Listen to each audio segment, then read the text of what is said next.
বাঙালির পাতে মাংস না থাকলেও চলে, কিন্তু আলু ছাড়া কি একদিনও ভাবা যায় বলুন তো? আজ আমি আপনাদের জন্য নিয়ে এসেছি আলুর দমের একেবারে এক রাজকীয় অবতার, স্টাফড আলুর দম। এখানে কয়েকটা মিডিয়াম সাইজের আলু খোসা ছাড়িয়ে জলে ধুয়ে নিয়েছি। এবার আলুর মাথাটা সামান্য কেটে নিলেই একটা প্লেন সারফেস পাওয়া যাবে। এবার সেখানে একটা স্কুপারের সাহায্যে ভালো করে ভেতরটা গর্ত করে নেব। আলু যেন ফুটো না হয়ে যায়, এদিকটা একটু খেয়াল রাখবো। এবার প্যানে তেল গরম করে তাতে সামান্য নুন আর হলুদ দিয়ে আলুগুলো লাল লাল করে ভেজে নেব। এখানে আদা, কাঁচা লঙ্কা, কাজু বাদাম আর সামান্য পোস্ত দিয়ে একটা মশলা বানিয়ে রাখছি। এদিকে আলুও প্রায় লাল হয়ে ভাজা হয়ে এসছে।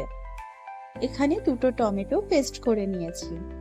এবার আলুর এক্সট্রা অংশগুলো ভেজে তুলে নেব। এখানে একটা বোলে নিয়ে নিয়েছি অল্প পনির।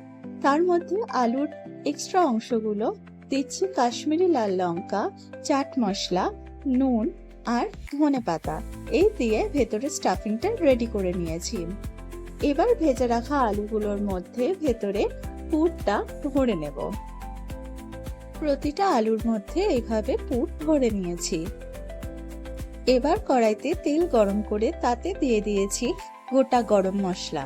তারপরে দিয়ে দিয়েছি টমেটো পেস্ট। টমেটো ভাজা হয়ে আসলে তার মধ্যে দিচ্ছি বেসিক কিছু ঘরোয়া মশলা, জিরে, ধনে গুঁড়ো, ঝাল লঙ্কার গুঁড়ো, নুন, হলুদ দিয়ে মশলা কষে গেলে এখানে দিয়ে দিচ্ছি কাজু বাদামের পেস্ট।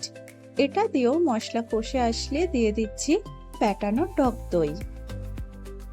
এবার মশলা ভালোভাবে কষে গেলে উপর থেকে দিয়ে দিচ্ছি কিছুটা কসুরি মেথি। তেল একদম ছাড়তে শুরু করে দিয়েছে। এবার দিয়ে দিচ্ছি পুর ভরে রাখা আলু। এবার এর মধ্যে পরিমাণ মতো জল দিয়ে ঢাকা দিয়ে রান্না করে নেব 10 থেকে 12 মিনিট। টেস্ট ব্যালেন্সের জন্য এখানে দিয়ে দিচ্ছি সামান্য চিনি। স্টাফড আলুর দম একদম রেডি।